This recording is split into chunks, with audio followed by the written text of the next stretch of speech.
What's Gucci with it, YouTube? Veterans, military, back again with another banger. Today we're going to be talking about you submit a VA disability claim for something, trying to push towards that 100% permanent total. Now the VA, they came back like, hey, we're going to deny you with all these things, as well as decrease you for the only thing you had going for you. If you like this type of content, as always, like, share, subscribe, comment down below your personal opinion or your personal experience on this topic.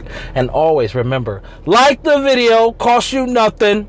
It doesn't cost you nothing. Help promote this information to veterans, military folks, because you know military they playing games.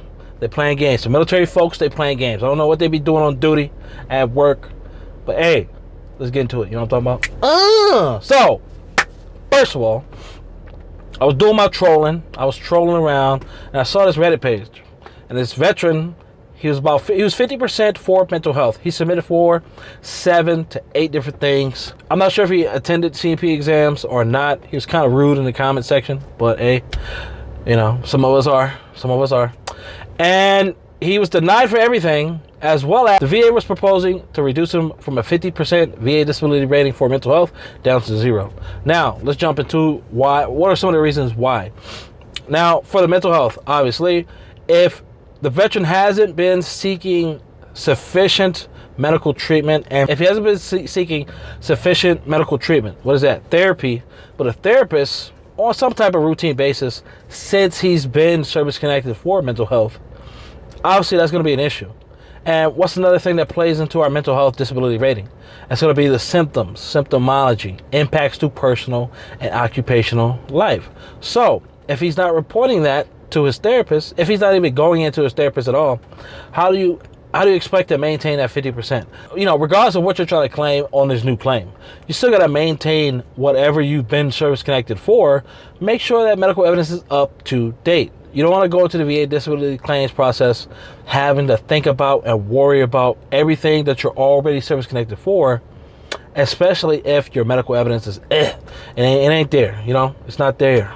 So that's one thing you got to worry about. So that's how I will deal with the mental health. Simply establish treatment if you haven't.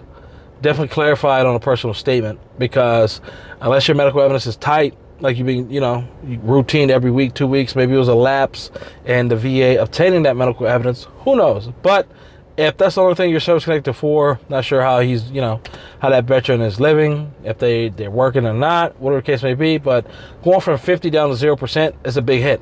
It's a seriously big hit from going to being compensated to now you're being, you know, broke, no money, no dollars, being mad at the VA. But you can't be mad at the VA yet because you didn't educate yourself going into the claims process. Now, for the other things, he submitted for, I know I saw something for lumbosacral strain, cervical strain, IBS, GERD, whatever the case may be, musculoskeletal issues. However you submit a claim, you got to make sure that you have the foundations of that. If you're filing direct service, go into your service treatment record, your military medical record, and capture all of your diagnoses and or complaints. If it's a complaint, hopefully right now, prior to you submitting that claim, you got a current diagnosis. Maybe you got x-rays if you need it, MRI, CAT scan, whatever the case may be, any necessary diagnostic testing, IBS colonoscopy, you know what I'm talking about, or the camera in the throat for all my throat goblins. Definitely got to make sure your medical evidence is there, is tight, and is overwhelming. You don't want the VA to guess if you've been going into treatment. You don't want them to guess if you got a diagnosis or not. Okay, cool. So with those issues, 7 to 8, I'm not going to go into details of those, but some of the main reasons why the VA will deny those is due to a lack of a diagnosis, due to a lack of sufficient medical treatment. So depending on that issue, if it's musculoskeletal, you got a diagnosis, have you been attending physical therapy? No. What have you been doing? Squatting 500 in the gym, bench pressing 350? Okay, whatever the case. Whatever the case may be, you know, your treatment, you need to have the treatment and the medical evidence associated with each individual disability you're trying to submit for. If it's for IBS, cool. You got your diagnosis. You got your colonoscopy. Are you taking any medication, any necessary steps, any treatment if necessary? You know, it's not that hard to build the medical evidence. The hardest thing about it is just getting into medical. A lot of veterans, military, folks don't like going to medical. And that's what makes it harder trying to get service connected for disabilities, especially if you still maintain that, like, you know, that routine, that habit, that bad habit that you gained in the military, that you're still sustaining in veteranhood, of not going to medical, not reporting it, not being vocal.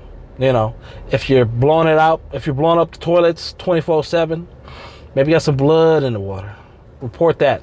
Don't hold that in, because it could be something serious. It could be something serious. As something as, you know, something as small as, not even small, you know, but as something as significant as you know, poop, you know, if you, yeah, you know what I'm talking about. Blood coming out the back. You know what I'm talking about. So anyways, yeah. Hey, long story short, I'm sure this veteran possibly didn't have a veteran service officer, or if they did, they were absolute, probably county. The veteran, just looking at the comments, I don't know. They just seem like that claim wasn't managed properly, which is why they're suffering a proposed reduction to their mental health from 50 all the way down to 0. And that's the only thing that's the only thing that they are service connected right now. Definitely, hey, if I was getting a decrease from the only thing I'm service connected, I will be in the therapist's office every single day for the next 30 to 45 days prior to me resubmitting that claim to the VA and let them know, hey, no, X, Y, and Z, I've had a midlife crisis. Whatever case may be, report that. Put it down in an articulate personal statement, as well as talk to the therapist. Make sure they're writing this down, because you're going to be utilizing their notes, their evidence, for your evidence. Now, y'all like this type of content, as always, hit that like button, comment down below, share with your buddies. And as always, this motherfucking Debo out, y'all stay Gucci with it.